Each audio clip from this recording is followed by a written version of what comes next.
je veščina gibanja in disciplina duha. Priznan je tudi kot del tradicionalne kitajske medicine, saj ohranja vitalnost, zvestno vadbo pa pomaga pri bolj zakoreninjenih boleznih. Veliko je vzrokov, da tudi na Zahodu postaja dandanes vse bolj popularen in priljubljen. Po drugi strani je tai chi tudi mehka borilna veščina, kar pomeni, da razvija notranjo moč in s tem ohranja odlično telesno kondicijo ter sposobnost samoobrambe. Vsebuje veliko elementov kung fuja in če ga vadimo kot borilni stil, postane zanimiv tudi za mlajše, spretnejše in pogumnejše, a kljub temu ostaja dostopen tudi starejšim.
Land of the kings. Land of mountain. Of mountain.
Zadnja točka za danes zvečer, porcije hitro mimo. To, kar ste gledali, je skupina tajčilcev in tajčilk Zlati petelje.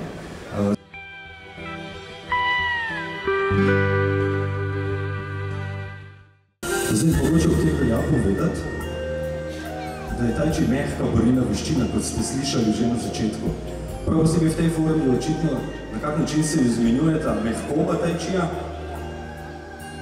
forma oziroma vaja, ki jo ostali člani izvajajo v zadju, je forma, ki daje notranjo strukturo, mehkobo, počasnost, ki vodi hitrosti, forma, ki je gledal tako zgoraj pa zdajle od Marka Dragi.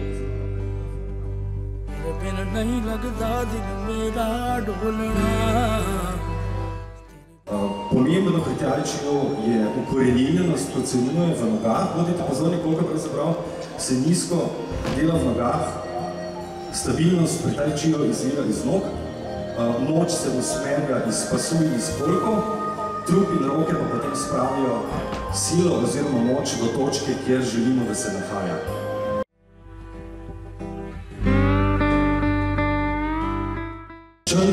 Stil izhaja iz severa Kitajske, iz vasice s približno 5000 prebivalci, ki se imenuje Čenžakov. Učitelja od Marko in Dragi smo lahko gostili tudi že v Sloveniji in to ne enkrat, kar je že samo po sebi veliko čast. To je mojster Fu Ningbin. S tem, da mojster obišče svoje učence v eni državi in v tem pač pokaže, da so na pravi smeri, da delajo v pravi smeri. Učitelj Fu Ningbina, torej njunega učitelja, pa je Chen Zhenglei, eden od redkih velemojstrov, za razliko od mojstrov, ki so danes pravzaprav na Kitajskem oziroma na tem planetu, imenuje se Chen Zhenglei.